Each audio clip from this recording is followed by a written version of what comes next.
दोस्तों, आज ये हमारा पॉडकास्ट है। आज हम दुनिया में जो चल रही है विशेषताएं उसके बारे में चर्चा रही है। चलिए, ये हमारे साथ दीपन सिंह जी हैं। ये भूतपूर्व पॉलिटिशियन रह चुके हैं और अभी भी सक्रिय हैं राजनीति में। चलिए, आइए जानते हैं राजनीति के बुर्द क्या सीख सकते हैं हम उनसे। चलिए शुरू करते हैं आज का पॉडकास्ट। दीपाल जी, हमें ये बताइए कि आज के टाइम पे पॉलिटिशियन बनना क्या फायदे का सौदा है? मेरे ख्याल से आज के समय में पॉलिटिशियन बनना सक्सेसफुल होना शायद हाँ भी और ना भी, क्योंकि मेरी सोच इस पर अलग है। जो 90s का समय था उस समय पॉलिटिशियन बनना और उस समय कुछ से समय वो अलग अलग ही था। उस समय पॉलिटिशियन में इतना कंपटीशन, पॉलिटिक्स में आना और उसमें इतना ज़्यादा बहुत तामझाम नहीं थी जितनी आजकल है। आजकल क्या है कि इस जनरेशन में अगर आपको पॉलिटिशियन बनना है तो शायद ये बहुत ही, जिसको कहते हैं, बहुत चैलेंजिंग काम है। अब वो क्यों है? देखिए, सोशल मीडिया, आप लोग कहेंगे कि सोशल मीडिया और ये इसके वगैरह, सो आजकल सब लोग रील्स डालते हैं कि हमने यहाँ पार्टी की विचारधारा में हम यहाँ गए वहाँ गए। हाँ, वो बात हमको इस चीज़ के लिए आज के टाइम में बहुत फायदेमंद है। सोशल मीडिया जो चीज़ है ये हमें बहुत फ़ायदा दे रही है। पॉलिटिशियन में भी लोग ये जान रहे हैं, आपको एक ज़िले से या एक एरिया से आपको पूरे हिंदुस्तान और पूरे भारत में जान रहे हैं। लेकिन इसमें चैलेंजेस भी बहुत ज़्यादा हैं। अगर हम 90s के समय में पॉलिटिशियन देखें, जैसे जिस समय आप देखेंगे तो अटल बिहारी वाजपेयी जी थे, कल्याण सिंह जी थे, मुलायम सिंह जी थे, व मायावती जी थी और भी कई देश के कई नेता थे। उस समय क्या था कि उस समय दो पॉलिटिक्स सिर्फ 2 चीज़ों में चलती थी। पहला चीज़ क्या थी कि पहली चीज़ पॉलिटिक्स में वहाँ पे उस समय पैसा को इंसान महत्व नहीं देता। उस समय जो लोगों की भावनाएँ थी, जो लोग कनेक्ट होते थे, वो भावनाओं से कनेक्ट होते थे। तो पहले के समय में आपने देखा होगा जब कोई पॉलिटिक्स में आता था, पॉलिटिशियन बनता था, तो उसमें आपने देखा होगा कि एक नेता के पीछे हजारों की भीड़, लाखों की भीड़ उसके भाषण तो भाषण सुनने के लिए आ जाती। अब ये क्यों होता था? आप इस पे अगर गौर करेंगे, ये इसलिए होता था क्योंकि पहले का जो टाइम था उसमें ज़्यादातर लोगों बिजनेस और ये सब चीज़ें तो थी नहीं। ज़्यादातर आदमी खेती और किसानी मेन सोर्स ऑफ इनकम यही होती थी, और बिजनेसेस भी थे, ऐसा नहीं। लेकिन जो मोस्ट ऑफ पॉपुलेशन जो इंडिया की थी वो टोटल गाँव में रहती थी। और चूँकि क्या होता था, जो उस समय के नेता हैं जो गाँव से निकल के आते थे, गाँव से आते उन्होंने अपनी पहचान बनाते थे, मेहनत करते थे, लोगों के बीच में जाते थे। लोगों के बीच में जाने के बाद वो लोगों से बातचीत करते थे तो लोगों को महसूस होता था कि ये हमारे ही अपने लोग हैं। इसलिए लोग उनसे कनेक्ट करते थे कि ये हमारा नेता है। और वो जब उन सारे उसको अगर कहा जाए एरिया के या उस राज्य के, जब नेता उनको अपना नेता मान के उनके लिए जब वो व्यक्ति खड़ा हो जाता था तो वो उसको अपना नेता मान लेते थे। उसके कहने पर वो लोग एक तरफ हजारों की भीड़ में उन्हें सुनने आना, उनके कहने पर रैली करना, ये करना सब करते थे। लेकिन अब आज के टाइम पे आते हैं। आज के टाइम में हमारे पास सबसे बड़ा एडवांटेज सोशल मीडिया का है। अब इसमें ध्यान दीजिए कि इसमें अब क्या-क्या कमी है।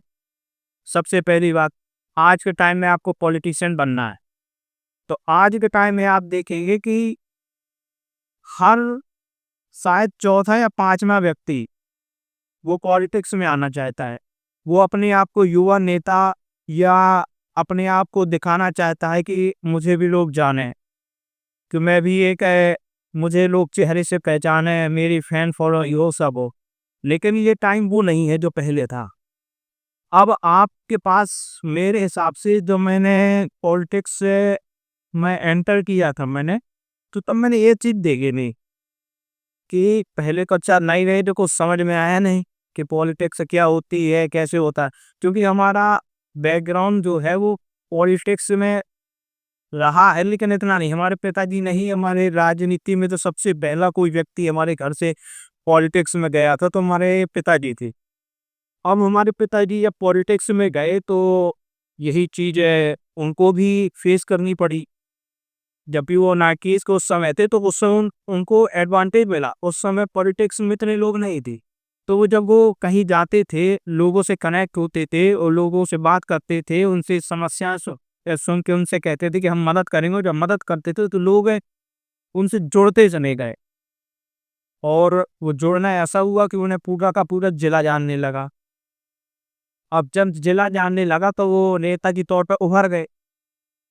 लेकिन चूंकि वो ये नहीं समझ पाए कि टाइम के साथ साथ पॉलिटिक्स भी चेंज हो रही है, वो वही सोच के साथ बनी रहे कि हमारे पास जन समर्थन और हमारे पास लोग हैं तो हम सक्सेस कर जाएंगे। और यही वो मत करे, मात इसलिए खा गए क्योंकि अगर आप देखेंगे कि हर चीज का ये ट्रेंड और टाइमिंग होती है। आज का टाइम अलग है, उस समय टाइम अलग था। लेकिन मैंने ये चीज देखी, अगर टाइम के हिसाब से आप बदलते जाओ तो आप तो सक्सेस कर जाओगे, सरवाइव कर जाओगे। अगर आप टाइम के साथ नहीं बदलते हो तो फिर आपको सरवाइव करना को, फिर चाहे कोई सी भी फील्ड हो, आपके लिए मुश्किल हो जाएगा। अब मैं बताता हूँ एग्जाम्पल इसका।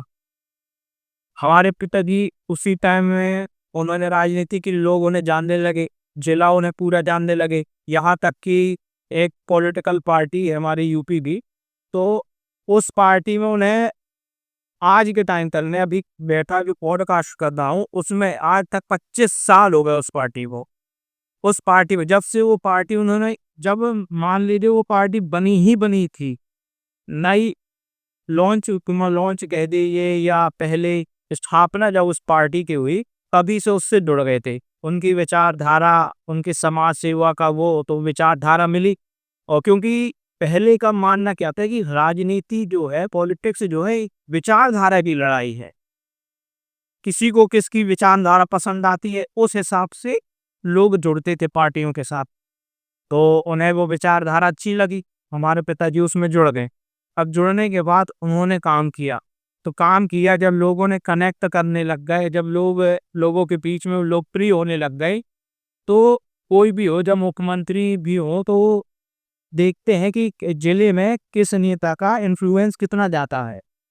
तो ऐसे वो मुख्यमंत्री भी रहे हैं जिनके पार्टी के मैं बता रहा हूँ। तो वो पापा को, हमारे पिताजी को हमारे डायरेक्ट जानने लगी, उनसे हमारे डायरेक्ट हो गए। अब चूंकि पिताजी की समझ में यही था कि हमने जो, हमें मुख्यमंत्री स्वयं जानने लग गए हैं और ये हो गए हैं, हमारा जिले में काफी नाम है और हमें लोकप्रिय है, तो हमें टिकट और हमें टिकट मिल जाएगा, हम इलेक्शन लड़ आएंगे। और आगे इलेक्शन लड़ने के बाद जो हमने नाम कमाया है और जो लोकप्रियता कमाई है, तो उसमें हम सेवा करेंगे। अब यहीं पे मात खा गए वो। अब आप सोच रहे होंगे कि कैसे मात खाए। मात ऐसे खाए कि उन्होंने ये तो सोचा, अच्छा सोचा, लेकिन अब टाइम चेंज हो चुका था। जो 2002 वाली सीरीज आई, जो 2002 का टाइम था, उसमें पॉलिटिक्स चेंज हो गई पूरी। अब वो चेंज कैसे हुई? पहले क्या था कि पहले व्यक्ति गांव में, जब मैं सुनता था कि जब कोई नेता बनता था, तो बताते थे हमारे पिताजी कि कोई भी जब नेता बनता था तो पहले गांव के लोग चंदा देते थे, एक एक रुपए जोड़ के पैसा देते थे कि जाओ तुम चुनाव लड़ो, ये करो। लेकिन जब 2002 वाला टाइम आया, तो उस समय क्या हुआ कि ये वाला सिस्टम तो खत्म हो गया, चंदा वाला ये सब नहीं थी। और फिर उसके बाद ये आया कि लोकप्रियता को है, लोकप्रियता के दम पे तो उन्होंने सोचा हमें टिकट मिल जाएगा, लोग चाहते हैं, हमें जिला जानता है। लेकिन ये उनकी व्यक्तिगत राय थी, ये सोच में ही वो फेल हो गए। क्योंकि राजनीति, मैंने जितनी पॉलिटिक्स की है, जो मैंने थोड़ी बहुत जो की है, तो उसमें मैंने ये चीज समझी है, पॉलिटिक्स में आप सरवाइव करना है तो आपको सान दान दंड भेद करना पड़ेगा। पॉलिटिक्स आप इसको इतना आसान मत समझिए कि हमने लोकप्रियता है, हमें टिकट मिल जाएगा, हम इलेक्शन लड़ जाएंगे, ये हो जाएगा, नहीं। राजनीति में क्या होता है कि तो कहते हैं ना लोग कि राजनीति एक कीचड़ है, तल्लद है। वो क्यों कहते हैं? इसलिए राजनीति का मतलब होता है कि आपके साथ षड्यंत्र करेंगे, आपके साथ काफी चीज आपको गिराएंगे, कैसे आप पे आरोप कैसे लगाए जाए, आपको नीचा कैसे दिखाता है, आपको जनता की नज़रों में कैसे गिराता है, ये सब चीज़ें होती हैं उसमें पॉलिटिक्स में। तो उस टाइम क्या हुआ कि जब पिताजी ने टिकट माँगा 2002 में, इसके साथ एक सवाल और मैं ऐड कर देता हूँ, उसका भी जवाब नहीं दीजिएगा। उसमें ये कि आजकल का जो युवा है, बहुत सारे युवा मिलते हैं, कौन से बात करने से पता चलता है, वो राजनीति में बहुत सारी महत्वाकांक्षाएँ लेके ही आना चाहते हैं। महत्वाकांक्षाएँ उनकी है कि जैसे कि उन्हें विधायक ही बनना है, उन्हें सांसद बनना है, उन्हें या मंत्री, मुख्यमंत्री या कुछ भी बनना है। लेकिन कोई भी सेवा भाव के मन से नहीं आना चाहता राजनीति में। इस पे आप थोड़ा-सा ऐड कर दीजिएगा। ये क्वेश्चन जो आपने पूछा है, ये वाक़ई में बहुत शानदार क्वेश्चन है और किसको आजकल की जितनी भी जनरेशन है, और मैं चाहता हूँ कि ये जो वीडियो है, जो कोई भी देख रहा हो, तो प्लीज़ इसको शेयर ज़रूर करना। क्योंकि जो ये क्वेश्चन है, ये बहुत ज़्यादा चेंजेस ला देंगे सोसाइटी में, हमारी हमारी आस-पास से मतलब सोसाइटी में भी और देश में भी। ये देश के भविष्य का भी सवाल है। ये बहुत ही शानदार क्वेश्चन है, इसमें आपको एप्रिशिएट करूँगा, इसमें मैं आपकी तारीफ़ करूँगा बहुत। अब देखिए होता क्या है, जो आज की जनरेशन है, वो आज की जनरेशन जो कल्चर फॉलो करना चाह रही है इंडिया की, पर्सनली मैं बता रहा हूँ, वो वेस्टर्न कल्चर अपना रही है। जबकि जो रूट है, इंडिया का जो रूट है, जो इंडिया की जड़ें हैं, वो ये कल्चर नहीं है। इंडिया की जड़ों का जो कल्चर है, वो गाँव से जुड़ा हुआ, अपना सबकी भावनाएँ समझना, इंसानियत को समझना, लोगों की मदद करना। आप चलो मैं एक छोटा-सा एग्ज़ाम्पल लेता हूँ। पहले क्या होता था कि ये चीज़ें हमारे बुजुर्ग बताते थे कि जब शादी होती थी किसी गाँव में, दूसरे गाँव से बारात आती थी, तो पूरा गाँव मिलके बारात की सेवा करता था। बारात 3 दिन तक रुकती थी और 3 दिन तक पूरा खाना-पीना है बना के देना और पूरी मदद करना। और फिर पूरी, और जबकि शादी किसी और की है, गाँव में किसी और व्यक्ति की, और गाँव पूरा आ गया। अब ये क्यों हुआ? लोगों को मालूम था कि सुख-दुःख के साथी हमारे यही है, भावनाओं में जुड़े थे।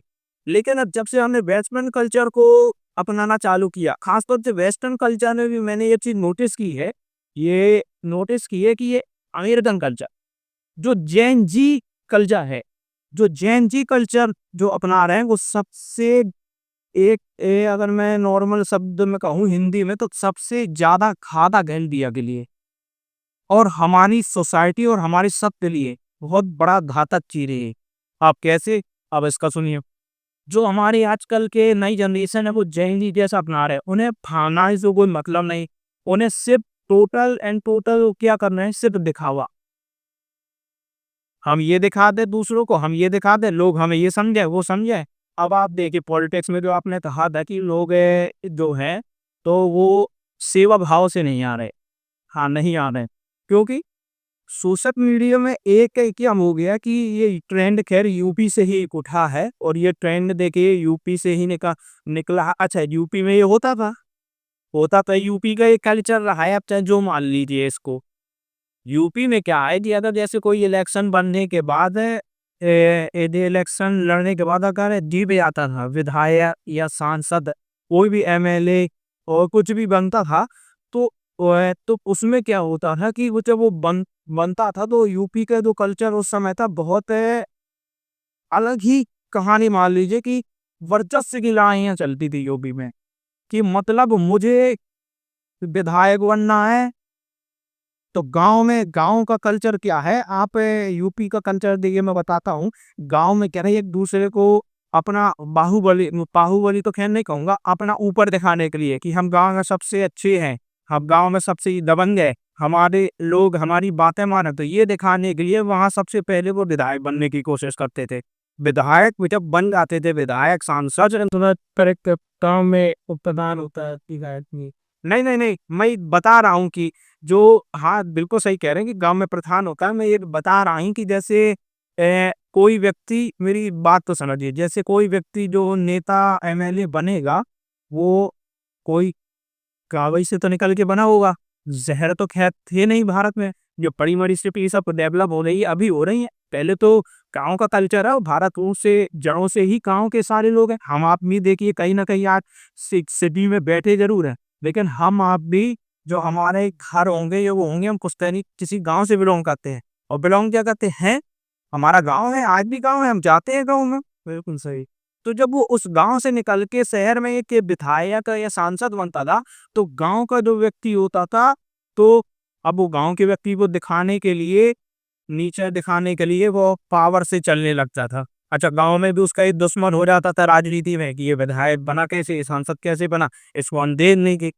तो अब जब ये होता था तो उसको फिर पावर से चलना पड़ता था। पावर मतलब 2, 4, 10 से बंदूक वाले लेकर चलना, सिक्योरिटी के लाने। क्योंकि ये यूपी में अगर आदमी कहे कि आप लोगों ने कि मतलब ये बंदूक का कल्चर, ये नहीं, यूपी में ये ज़रूरी था। अगर किसी को अपनी जान बचानी है तो ये चीज़ करना ज़रूरी थी। आपको सिक्योरिटी के लिए ले जाना ज़रूरी है कि बंदूकें ले ली 10, 2-3 गनर हो गए और काफ़िले के साथ जो गए, तो अपनी स्वयं की सुरक्षा बनी रहती थी। तो अब जो ये कल्चर सोशल मीडिया ने वहाँ से जो पकड़ा है, जो सोशल मीडिया ने वहाँ से पकड़ा है कि उन्होंने कहा चाचा विधायक हैं हमारे। अब चाचा विधायक है हमारे, इसको जो नई जनरेशन ने उसने कैसे लिया? सिर्फ एक पावर को दिखाने के लिए अपन को।